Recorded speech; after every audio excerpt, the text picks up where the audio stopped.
I have to say that we were a little disappointed in the reaction of the Colombian government, which apparently expressed heartfelt condolences on the loss of lives in Pakistan after the Indian strikes, rather than sympathizing with the victims of terrorism.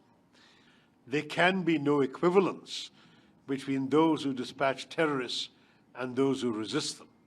आतंकवाद के खिलाफ भारत निरंतर लड़ाई करता आ रहा है और अब इस लड़ाई को दुनिया भर के सामने पहुंचाने की जरूरत है। ऐसे में सरकार द्वारा सांसदों का प्रतिनिधि मंडल दुनिया भर के अलग अलग देशों में भेजा गया है। इसी कड़ी में कांग्रेस सांसद शशि थरूर के नेतृत्व में सर्वदलीय प्रतिनिधि मंडल कोलंबिया के बोगोटा पहुंचा। यहां गुलदस्ता देकर उनका स्वागत किया गया। सर्वदलीय प्रतिनिधि मंडल के नेता शशि थरूर ने कोलंबिया को उसी की धरती पर निशाने पर लिया। सुनिए। I have to say that we were a little disappointed in the reaction of the Colombian government, which apparently expressed heartfelt condolences on the loss of lives in Pakistan after the Indian strikes, rather than sympathizing with the victims of terrorism. There can be no equivalence between those who dispatch terrorists and those who resist them. I have to say that we were a little disappointed in the reaction of the Colombian government, which apparently expressed heartfelt condolences on the loss of lives in Pakistan after the Indian strikes, rather than sympathizing with the victims of terrorism. We will say to our friends in Colombia, there can be no equivalence between those who dispatch terrorists and those who resist them. There can be no equivalence between those who attack and those who defend. We are only exercising our right of self-defense, and if there is any misunderstanding here on this score, we are here to dispel any such misunderstanding. We're very happy to talk to Colombia in some detail about the circumstances. We have, as I said, very concrete proof. In fact, when this terrorist attack occurred, it was immediately claimed by an organization called the Resistance Front, which is a unit of the Lashkar-e-Toiba based in Muridke, Pakistan. There is no doubt that they reiterated this credit the next day. It is only after their handlers realized the damage this could do that they then deleted the claim 2 days later. But the claim has been made. There is no doubt as to where this came from.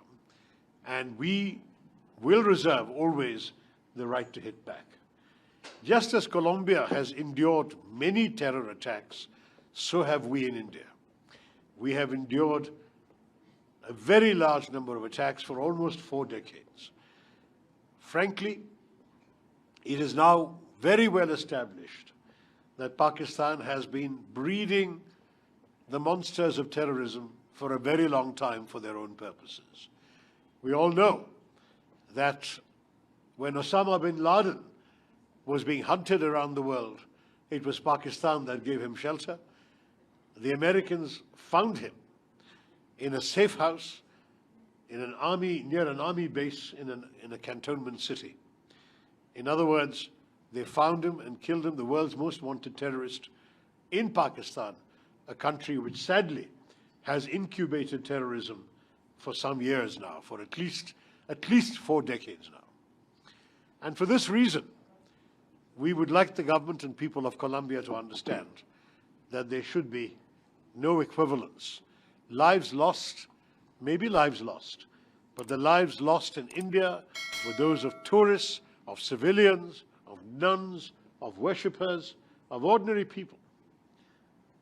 The lives that were lost in Pakistan were the lives of terrorists, well-known terrorists. There is a difference. On your second question as to where the damage was done this time overwhelmingly in the states bordering Pakistan, that is in Jammu and Kashmir. Also, I think they might turn this off, the sound is not right. Also in one or two districts of our neighboring state of Punjab, which is right next door to Pakistan, and to somewhat lesser extent in the state of Rajasthan. In other words, the Pakistani shelling